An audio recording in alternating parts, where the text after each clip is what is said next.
se réveiller d'être avec Christ. Surtout sur cette terre de désespoir. La terre de déception. Les parents peuvent vous abandonner. Ils peuvent même penser de vous consacrer pour avoir l'argent. Le fils peut faire du mal à son père. La femme peut faire du mal à son mari. Et le mari même. Mais Jésus ne peut pas nous trahir. Il est notre seul et unique ami.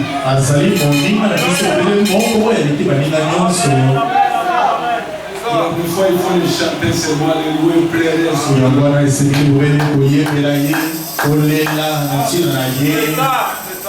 Que son nom soit grand.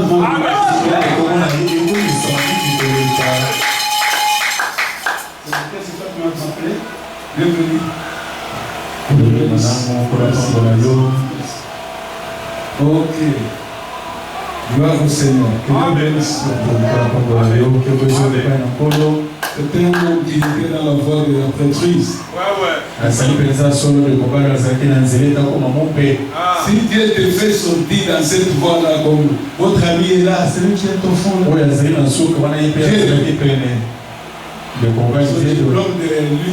Votre diplôme de quoi? Philosophie.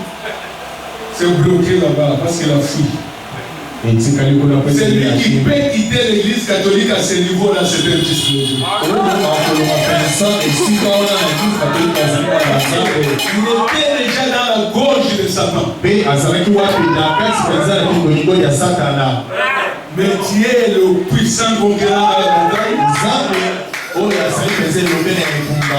Le grand là-bas, il fait sortir. Il allait croire au message du temps de l'enfant. Mais avez-vous déjà vu une personne quitter l'église catholique pour aller à Saint-Moussa? Un prêtre? Viens aller à Malemba.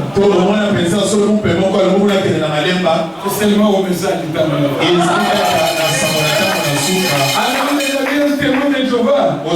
Témoin de Jéhovah. Abandonner cela pour devenir, je ne sais pas, de quelle médiocre église. C'est seulement au message. Alléluia. Nous sommes le voyageurs pèlerins. Il y a quelque chose qui se prépare. Ne vous découragez pas. Que le monde ne vous décourage. Nous sommes sur la voie de la vie, mes frères et sœurs. Voilà. C'est pas encore avec ces histoires ici. Ça vient de disparaître. Ils sont bien aidés. Mes frères dans le Seigneur.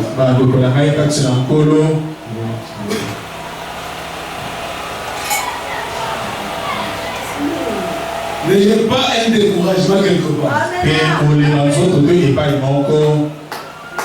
N'ayez pas un découragement quelque part. Nous sommes sur la voie. Et la meilleure de voies. Alléluia. Ce message, c'est l'espoir du monde. C'est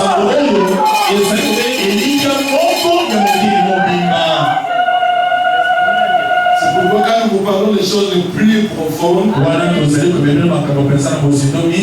n'ayez pas peur.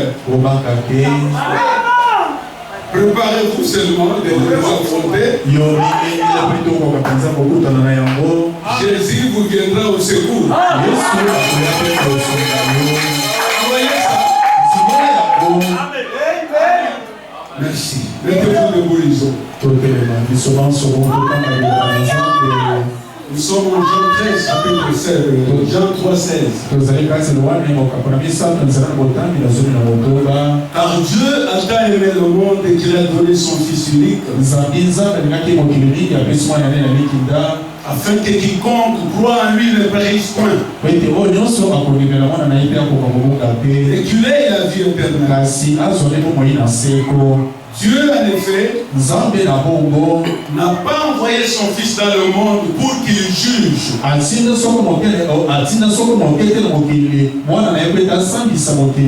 mais pour que le monde soit sauvé par lui.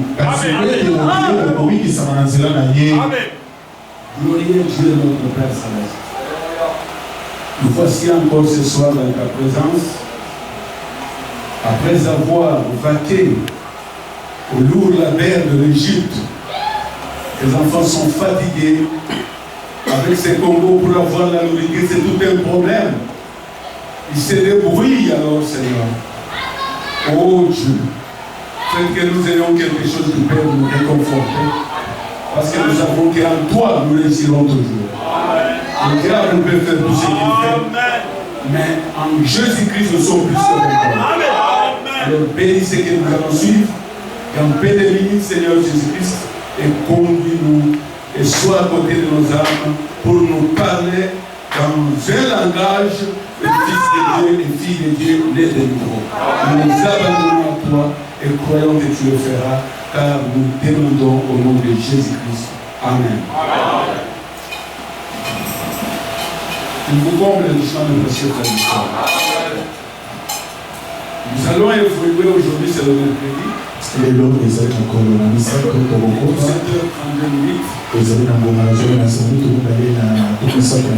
Nous allons essayer de parler un peu de façon très claire, très facile aussi. Dimanche, nous étions sur le pardon. Dans la satire des noms parfaits. Le pardon qui est une vertu, mystère caché dans la satire des noms parfaits. Et quand nous avons suivi ça, nous avons compris qu'il nous fallait un secours comme Pierre avait demandé. Parce que le pardon est attaché à la foi.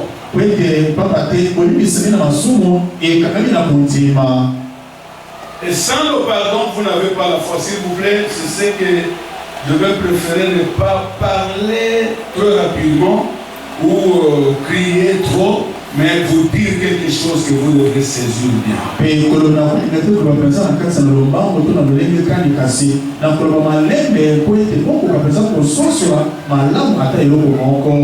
Jésus dit ici, Dieu a tant aimé le monde et qu'il a donné son Fils unique, afin que quiconque croit en lui ne périsse point, mais qu'il ait la vie éternelle. Frères et sœurs, nous recevons la vie éternelle quand nous croyons en Jésus. Et vous lirez quelque part dans le message du messager, il vous dira recevoir la vie éternelle, c'est quand vous aurez le baptême du Saint-Esprit.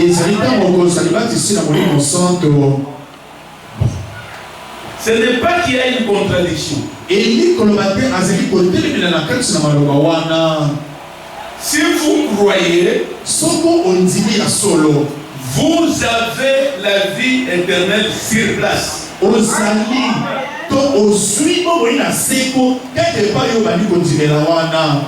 Mais comme c'est la vie éternelle,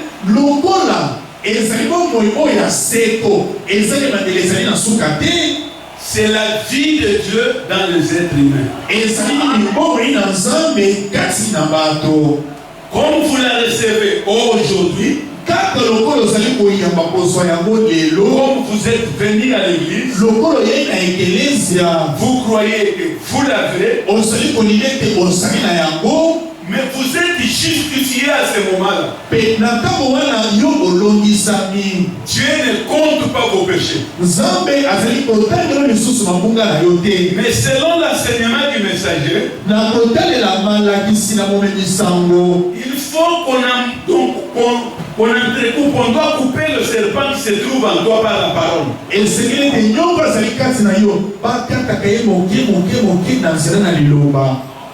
On doit vous purifier, vous sanctifier. Et vous devrez faire une distance. C'est pourquoi nous parlons du Saint-Esprit qui grandit. Il grandit, c'est quand vous avez été né de nouveau.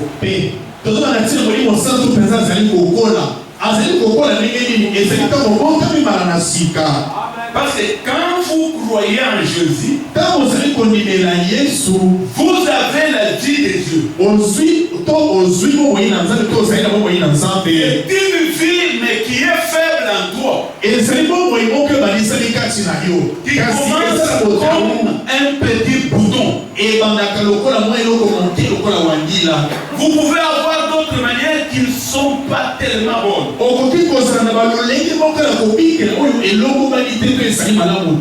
Mais comme c'est la vie de Dieu, elle doit grandir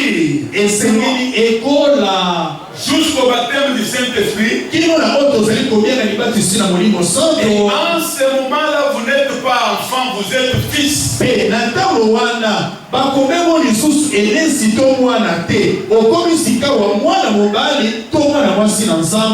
Parce que nous avons des enfants qui naissent dans nos familles. Quand tu deviens dans votre famille aujourd'hui un bébé, vous avez un bébé. Non, mais pas complet. Il va faire des choses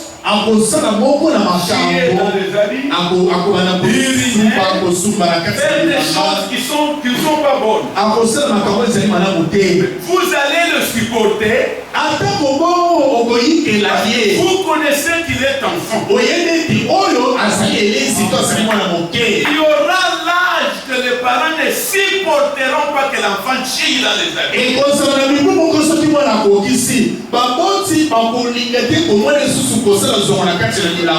Dieu aussi c'est un parent. Quand vous naissez aujourd'hui, vous pouvez faire certaines choses, il supporte. Mais ne pensez pas qu'il supportera de te voir toujours enfant.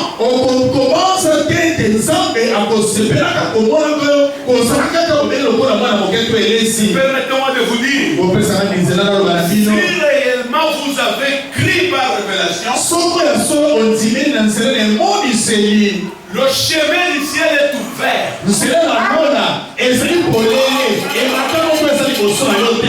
Il y a une attraction en vous qui vous tire vers.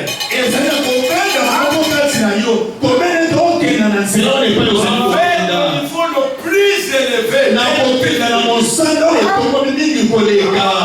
Parce que la nature n'attend pas pour voir les gens nés de nouveau seulement. La nature attend pour voir les fils de Dieu adoptés.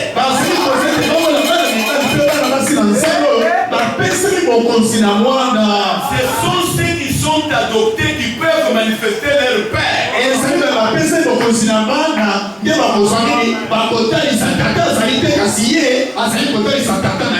Alors, croire et recevoir la vie éternelle. Quand nous voyons les gens se réjouir, mais si je crois au message, j'ai la vie éternelle. J'ai dit oui. Mais si vous croyez, vous grandirez. Vous ne laisserez pas dire je crois le message de Frère Branham. Vous croyez quel message? Le message de Frère Branham que nous croyons aujourd'hui. À ce avec vous. C'est ce que Dieu a révélé dans les sceaux. Nous ne croyons pas le message du début. Nous ne croyons pas le message des 33. Nous avons déjà balayé ça. Nous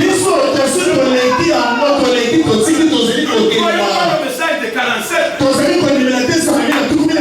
Nous avons déjà écrit ça. Il nous reste quelque chose. Qu'est-ce qui nous reste? C'est la vie de Dieu Christ manifesté dans les hommes. Parce que croire seulement, vous pouvez vous tromper. Mais si vous croyez, vous n'êtes pas manifesté. Ça prouve que vous êtes encore enfant. Et Dieu ne peut pas avoir les enfants qui peuvent durer dans le jardin. 30 ans enfant, 20 ans enfant, ça ne va pas.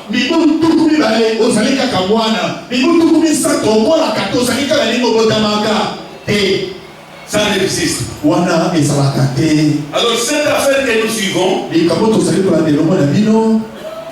permettez-vous, écoutez, lisons. Nous sommes dans la page 23 de la statue de l'homme parfait. Écoutez, s'il vous plaît. Quand on dit un homme parfait, c'est-à-dire quoi? Quand on dit cet homme est parfait, c'est-à-dire quoi? Répondez-moi un peu. S'il vous plaît. Frère, vous n'interrompez pas, vous êtes fatigué. Mettez-vous debout. Si vous savez que vous êtes fatigué, vous tournez derrière. Donc, un homme parfait, c'est quelqu'un sans défaut. Voilà. On dit que cette statue, c'est pour un homme parfait. C'est-à-dire que Dieu, quand il a inspiré William Branham pour nous parler sur ce, c'est-à-dire nous sommes appelés pour être des parfaits. Je ne suis pas, je répète chaque fois, pour un langage de dire que nous sommes les hommes. Nous sommes les hommes appelés dans le message qui rend les hommes parfaits.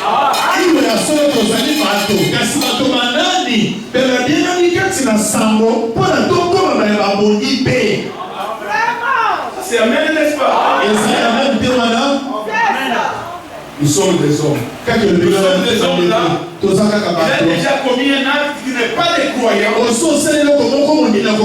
Un acte qu'un pasteur ne peut pas commettre. Les choses que William Branham n'a même pas citées dans ses prédications. Quand on veut te redresser, nous sommes des hommes parfaits. Le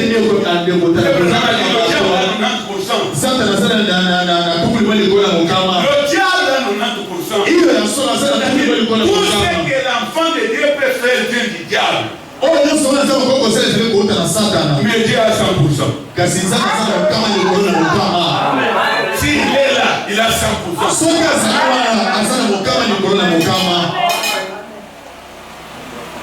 Lisons. Le prophète dit, c'est sans citation. La statue, paragraphe 45. Et par les pages 23, je m'excuse.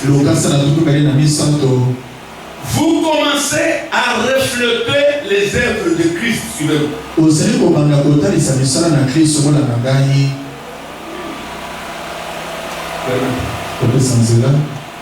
Commençons un peu. C'est ainsi que Dieu fait. Il prend l'or qu'il a découvert dans la terre.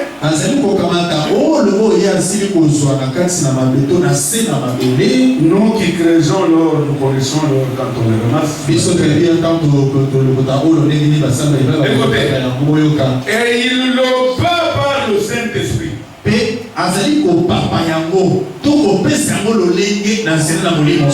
Le retourne plusieurs fois de suite. Il le bat jusqu'à ce qu'il puisse voir son reflet. Azali ko papa yango kino kotika ta monini ta komi mona ye moko kati na olo wana. Cet or-là qu'on a ramassé, olo wana balokoti na kati na poto to na mai. C'est la pierre angulaire qui fait partie de la divinité que Dieu avait placée en toi avant la fondation du monde. Ezali libanda na moto penza konsameza masela ki kotia kati na yo ya wete lolo mabele koka kozalisama.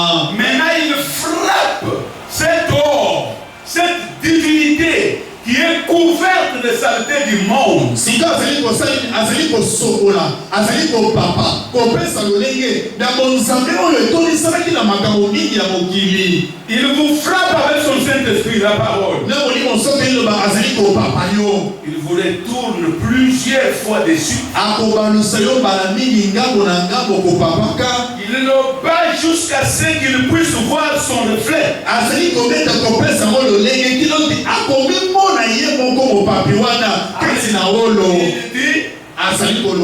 c'est ce que nous sommes censés faire. Nous prédicateurs, les Éphésiens 4, les véritables, ils doivent frapper l'or jusqu'à refléter l'office de Dieu.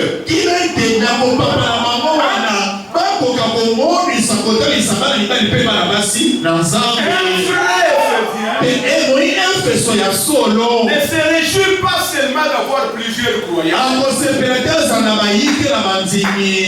se réjouit de voir si 5 jeux prennent la forme de Christ.